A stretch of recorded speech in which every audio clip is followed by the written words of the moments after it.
Hello friends, मेरे digital classes में आप लोग का बहुत बहुत स्वागत करता हूं। तो चलिए हम यहाँ पे लुसेंट कवर करा रहे हैं। वो भी जो ये सीरीज़ हमारा लगभग 1000 मोस्ट इंपॉर्टेंट क्वेश्चन मैं कवर कराऊंगा। तो शुरू से लेकर लास्ट तक बने रहिए, बहुत कुछ यहाँ पे सीख के जाएंगे। चाहे कोई भी एग्ज़ाम के प्रिपरेशन कर रहे हैं,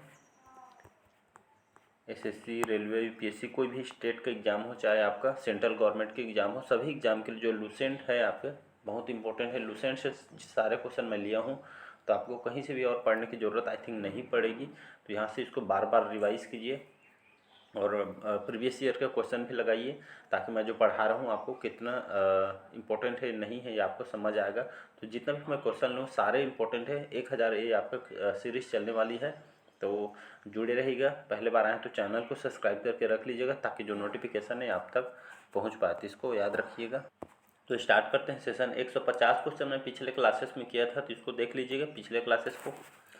तमिलनाडु और आंध्र प्रदेश के तट को क्या कहा जाता है? तो कोरोमंडल तट, मालाबार तट, कोंकण तट या काठियावाड़ तट। तो इसका सही ऑप्शन हो जाएगा आपका कोरोमंडल तट। इसे तमिलनाडु और आंध्र प्रदेश के तट जो फैला हुआ है ये आपका कोरोमंडल तट कहलाता है, जिसमें आपका जो क्रिश्चियन डेल्टा है जो आपके आंध्र प्रदेश के तट है, और आपका केप कोमोरियन जो तट है आपके हिस्सा कोरोमंडल तट कहलाता है तमिलनाडु को। तो इसमें कोरोमंडल जो तट होता है ये तट है आपका, इसमें आपका पूरा तमिलनाडु तमिलनाडु और आपका आंध्र प्रदेश, ये दोनों जगहों का तमिलनाडु आंध्र प्रदेश का तट जो है आप इसमें शामिल होता है, तो उसी को कोरोमंडल तट कहलाता है। इसको याद रखिएगा।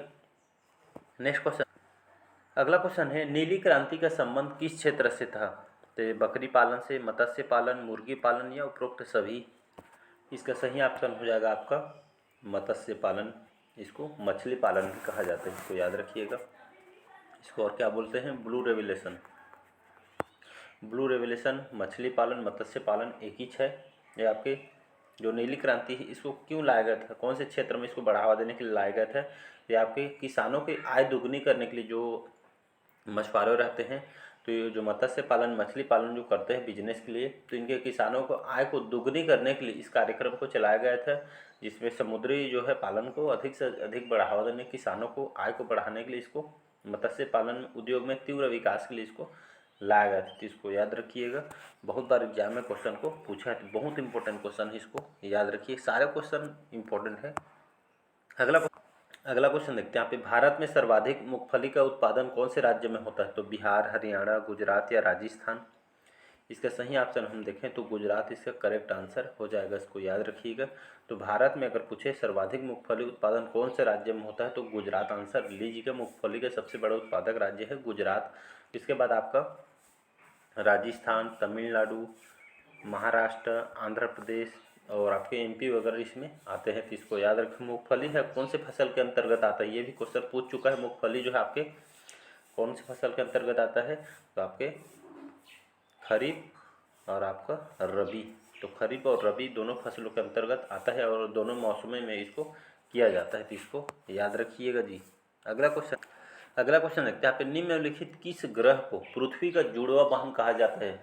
कई बार एग्जाम को इसको भी रिपीट किया चुका है। तो बृहस्पति, शुक्र, शनि या मंगल। इसका सही ऑप्शन हो जाएगा शुक्र ग्रह, याद रखिएगा। तो इसी को यहाँ पे इस ग्रह को पृथ्वी का जुड़वा वाहन कहा जाता है, शुक्र ग्रह को। तो इसको याद रखिएगा। पृथ्वी और शुक्र का जो लगभग ये आपका पृथ्वी के, आपका जो शुक्र ग्रह पृथ्वी के निकट भी है, और आपका इस वो देखें शुक्र ग्रह के देखें तो ये आपके पृथ्वी के लगभग आकार वगैरह, द्रव्यमान, दो घनत्व, ये लगभग समानता, मतलब सेमी या ऐसे समझ सकते हैं, समानता पाई जाती है। और इसके कारण यहाँ पे पृथ्वी की इसका जुड़वा वाहन कहा था, मतलब सेम आकार का है शुक्र ग्रह और आपका पृथ्वी, जिसका आकार वगैरह सब सेम ही है, इसी कारण इसको पृथ्वी का जुड़वा वाहन इसको कहा जाता है। तो इसको याद रखिएगा। और सबसे पृथ्वी के निकट का जो ग्रह कौन सा है? तो आपको शुक्र ही आंसर लेना है, इसको याद रखिए। ये भी क्वेश्चन, दो क्वेश्चन बन सकते हैं। पृथ्वी के सबसे निकट ग्रह कौन सा है? तो आपका शुक्र है। और पृथ्वी के जुड़वा वाहन कौन है? तो इसका भी ऑप्शन शुक्र होगा। तो ये दोनों ऑप्शन करेक्ट आंसर है। तो इसको देखिए।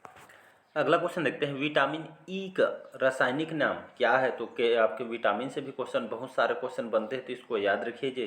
अक्सर रासायनिक नाम से भी क्वेश्चन पूछा जाता है। तो विटामिन ई का रासायनिक नाम पूछा गया है तो कैल्सीफेरॉल, टेकोफेरॉल एस्कॉर्बिक एसिड या रेटिनॉल, तो इसका सही ऑप्शन हो जाएगा टोकोफेरॉल। इसको याद रखिए। तो विटामिन ई का रासायनिक नाम है टोकोफेरॉल, जिसका जो फार्मूला होता है आपके स्वीट 29H5,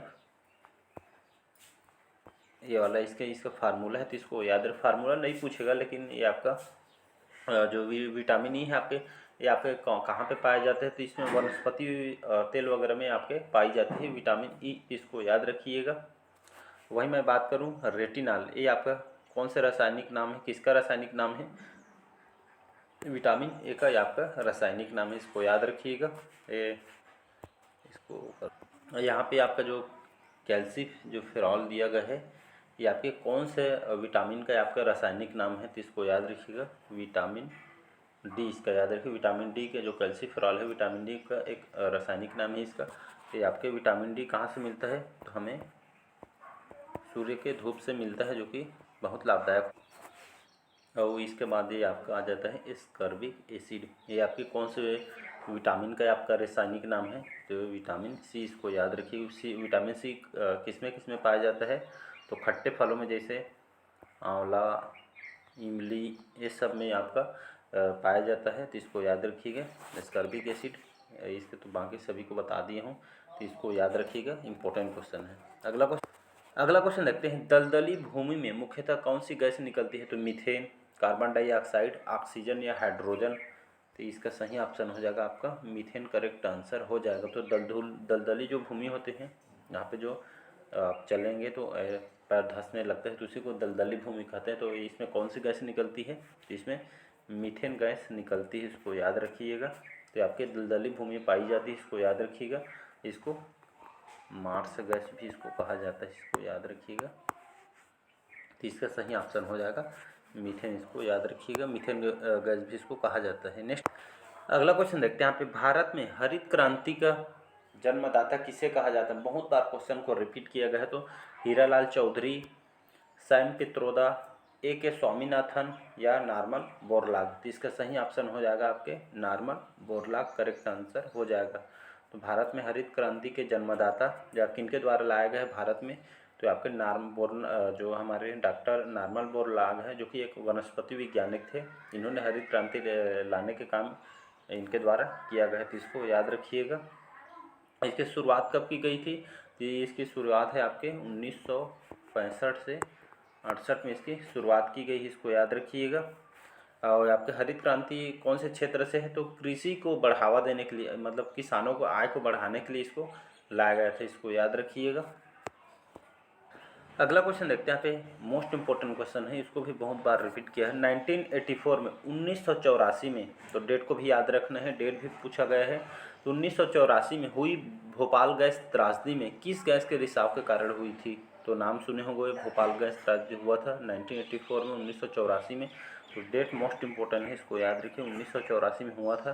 किस गैस के कारण हुआ था रिसाव के कारण? Methyl isocyanate, fluorocarbon, methyl alcohol या आपके बेरियम क्लोराइड, तो इसका सही आंसर हो जाएगा मेथाइल आइसोसाइनाइड, आपका करेक्ट आंसर हो जाएगा। इसको MIC भी इसको कहते हैं, मेथाइल आइसोसाइनाइड इसका हो जाएगा। तो ये आपका जहरीली गैस है, जिसके रिसाव के कारण या इसका जो उपयोग आपके कौन से क्षेत्र में किया जाता है? मिथाइल आइसोसाइनाइड आपके कीटनाशक बनाने में इसका उपयोग किया जाता है। जो भोपाल में जो गैस त्रासदी हुआ था, इसी के कारण यहाँ पे रिसाव के कारण हुआ था, इसको याद रखिएगा। यहाँ पे जो भोपाल में 1984 में हुआ था, अभी भी कहा जाता है वहाँ जो बच्चे जन्म लेते हैं तो यहाँ पे अपंग पैदा होते हैं, कुछ न कुछ समस्या लेके पैदा होते हैं, तो इसको याद रखिएगा। अगला क्वेश्चन देखते हैं। मुस्लिम लीग की स्थापना किस वर्ष की गई थी? इसको बहुत बार क्वेश्चन को पूछा गया है। तो 1905, 1906, 1923, 1907, इसका सही ऑप्शन हो जाएगा 1906, याद रखिएगा। 1906 में मुस्लिम लीग की स्थापना की गई थी, इसको याद रखिएगा।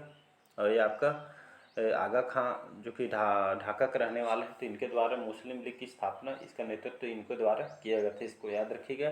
मुस्लिम लीग के जो कि पहले अध्यक्ष थे आगा खान, नाम तो सुने होंगे, तो इनके द्वारा नेतृत्व किया गया था। नेक्स्ट अगला क्वेश्चन है, वायसराय से भी बहुत सारा क्वेश्चन पूछा जाता है, तो एक दिन मैं जितना भी वायसराय है उसको मैं करा दूंगा। यहाँ से बहुत सारा कन्फ्यूज़न होता है। भारत का प्रथम वायसराय कौन था? तो Lord Canning, Lord Dalhousie, William Harvey या लॉर्ड रिपन, तो इसका सही ऑप्शन हो जाएगा लॉर्ड कैनिंग। इसको याद रखिएगा, बहुत बार क्वेश्चन को रिपीट किया गया है। ये आपके भारत के प्रथम वायसराय थे, इसको याद रखिएगा। भारत सरकार अधिनियम जो 1858 के माध्यम से इनको भारत के पहले वायसराय और गवर्नर जनरल इनको बनाया गया थे, तो इसको याद रख। यहीं पे अगर पूछ दे भारत के अंतिम वायसराय कौन थे, तो इसको भी पूछा गया है। प्रथम आपके लॉर्ड कैनिंग है और आपके सी राजा गोपालाचारी, ये आपके अंतिम गवर्नर जनरल है, तो इसको याद रखिएगा। अगला क्वेश्चन देखते हैं।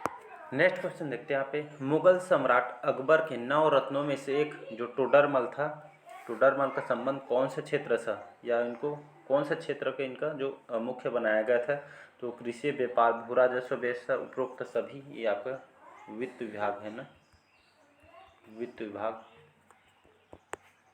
तो मुगल सम्राट अकबर के 9 रत्नों में से जो आपका जो टोडरमल था, इनको वित्त विभाग का इनको हेड बनाया गया था। तो जितना भी वित्त विभाग में काम होता था इनके द्वारा देखा जाता था, इसको याद रहे। राजा टोडरमल जिनको सम्राट अकबर के उनके शासनकाल में इनको वित्त मंत्री इनको बनाया गया था, इसको याद रखिएगा। अकबर जो है ये अकबर के 9 रत्न में से एक था, इसको याद रखिएगा। और यहाँ पे अबुल फजल, फैजी, तानसेन, बीरबल, राजा टोडरमल, ये सब अकबर के 9 रत्न में से जुड़े हुए व्यक्ति हैं, तो इसको याद रखिए। क्वेश्चन बहुत बार क्वेश्चन पूछा गया है। अगला क्वेश्चन देखते हैं। निम्नलिखित किस मुगल शासक ने हिंदू तीर्थ यात्रा कर को समाप्त कर दिया था, तो बाबर, हुमायूं, अकबर या शाहजहां ने, तो इसका सही ऑप्शन हो जाएगा अकबर। तो इनके द्वारा जो एक मुगल शासक थे, इन्होंने जो हिंदू तीर्थ जो यात्रा कर जो पहले लिया जाता था, ये आपके अकबर, ये आपके तीसरे मुगल सम्राट थे। इन्होंने 1563 यहाँ पे 63 में इन्होंने 1563 में इन्होंने अकबर के द्वारा जो तीर्थ यात्रा कर जो लिया जाता था, तो इसको समाप्त किया था 1563 में, इसको याद रखिएगा। बहुत बार क्वेश्चन को पूछा गया है। नेक्स्ट क्वेश्चन देखते हैं यहाँ पे, किस वायसराय ने विलय की नीति लागू की थी, तो आपके Lord Canning, Lord Dalhousie, Lord Mountbatten या आपके लॉर्ड रिपन, तो इसका सही ऑप्शन हो जाएगा विलय। इसको हड़प नीति भी कहा जाता है, तो इसको याद रखिएगा। तो इसका सही ऑप्शन हो जाएगा लॉर्ड डलहौजी। इसको व्यक्तिगत का सिद्धांत भी इसको कहा जाता है, तो इसको याद रखिए। इन्होंने 1848 से 56 में इन्होंने इस सिद्धांत को दिया था, व्यक्तिगत का सिद्धांत को लॉर्ड डलहौजी के द्वारा, तो इसको याद रखिएगा। इसको हड़प नीति भी कहा जाता था, तो इसको याद रखिए। तो इस नीति को किसने लागू की थी, तो लॉर्ड डलहौजी के द्वारा इसको लाया गया था, इसको याद रखिए। कर्नाटक के श्रवण बेलगोला में आपके किस जैन संत की विशाल प्रतिमा स्थापित किया है, तो ऋषभदेव का, गोमतेश्वर, महावीर स्वामी या पारसनाथ, तो इसका सही ऑप्शन हो जाएगा आपके गोमतेश्वर। इनका कर्नाटक के श्रवण बेलगोला में इस एक जैन संत है, इनका विशाल प्रतिमा जो है इसका निर्माण कराया गया है, आपके कर्नाटक में स्थित है, इसको याद रखिएगा। इसके जो निर्माण किसके द्वारा किए गए थे, आपके एक सेनापति थे आपके चामुंडा रायकर की, तो इनके द्वारा बनवाया गया था, तो इसको याद रखिएगा।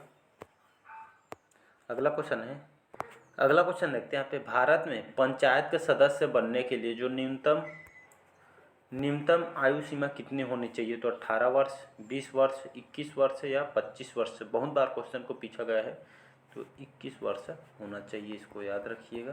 तो भारत में पंचायत के सदस्य बनने के लिए न्यूनतम जो आयु है आपके मिनिमम 21 वर्ष होना चाहिए, तो इसको याद रखिए। पंचायत के सदस्य होने के लिए जो आवश्यक जो न्यूनतम आयु है लगभग संविधान द्वारा निर्धारित 21 वर्ष का होना चाहिए, इसको याद रखिएगा। तो 21 वर्ष इसका सही आंसर हो जाएगा।